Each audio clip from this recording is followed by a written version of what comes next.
La Jolla Shores is one of California's most natural beaches, unlike other beaches that have had work done. It was discovered in the early 1900s by people who were standing on it.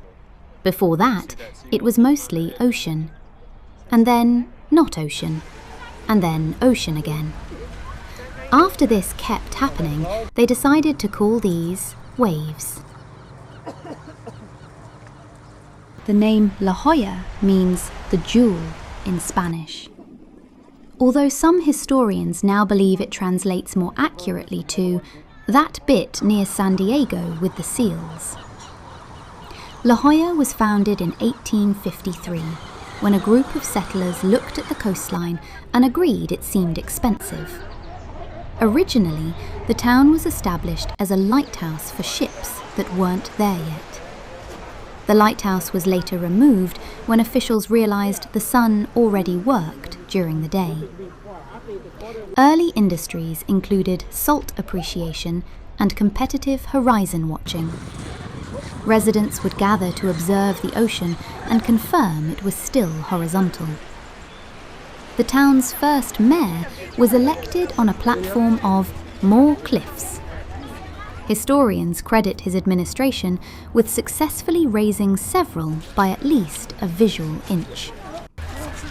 In the early 1900s, La Jolla introduced one of California's first zoning laws, requiring all sunsets to be tasteful but aspirational. This ordinance remains largely unenforced, though sunsets continue to comply out of habit. Beaches like this are formed when the ocean gently places sand down over millions of years. This is actually quite rapid for a civics project, as the people doing the work were the lower bidder. Also, it was not people doing the work, but in fact the motion of the ocean, which in the end really did count the most, and not the size of the boat.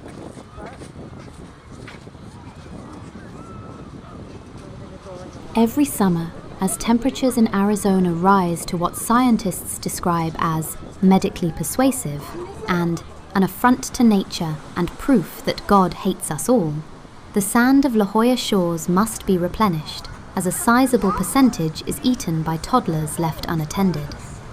Arizonans, known scientifically as zonies, make the migration from their sun-blasted hellscape to enjoy a part of the world where people live because they understand the idea that deserts are hot and famous for killing people. These migratory humans arrive annually carrying fine desert sand in the cuffs of their shorts and the treads of their flip-flops. Over decades, this seasonal shedding has created what experts call a reverse shoreline ecosystem, in which the beach is slowly being replaced by Phoenix. Without this yearly transfer, La Jolla would revert to its original state, 90% sand and 10% seagull and sea lion poop. Shell Beach is different. Not geographically, temporally. Here, the waves move in slow motion. Not all the time, just when observed. If you turn away, they resume normal speed out of embarrassment. Oceanographers have studied this and concluded that the water at Shell Beach is self-aware but shy. As each wave approaches the shore, it reduces velocity to avoid seeming over-eager. You can watch it happen. A wave begins to rise, then suspends itself mid-thought before gently completing the idea. Just north of here is Children's Cove. Many people assume it's called Children's Cove because children once swam there. That's incorrect. It was actually built by children. In the early 20th century, engineers discovered that adults were too tall to stack rocks efficiently. Children, being closer to the ground, were considered pre-bent. Over 30,000 were employed. which sounds like a lot, but beaches are quite big and rocks are very heavy for a 6-year-old. Today, the cove is occupied by seals. This is because in 1997, the seals won it in a legal dispute. The case was called Residents Aquatic versus Residents Taxpaying, and their lawyer was Seal Goodman. People often confuse seals and sea lions. This is understandable because both are shaped like bags of whale fat, and both smell like the bottom of a trash bin 3 weeks after shrimp night. However, there are important differences. Sea lions have visible ear flaps and can rotate their back flippers forward, allowing them to walk on land. Seals prefer to commit fully to the concept of sliding. Sea lions are louder and tend to bark, like a dog that's seen a fly on the ceiling. Brown pelicans, common along La Jolla shores, look like dinosaurs that were out when that meteor hit, got back after everything settled down, threw on some feathers, and pretended like they had no idea what happened. This is cited as evolution at its quickest thinking. Pelicans hunt by flying low over the water before folding themselves in half and dropping head first. Scientists call this plunge diving. Sharks call it DoorDash. Seagulls are the beach's unofficial supervisors. Unlike other birds which hunt or migrate, seagulls specialise in auditing. They were introduced to La Jolla in the 1920s to monitor sandwich activity and have since formed a loose but effective coastal oversight committee. Many visitors assume seagulls are stealing food. In fact, they're conducting quality control.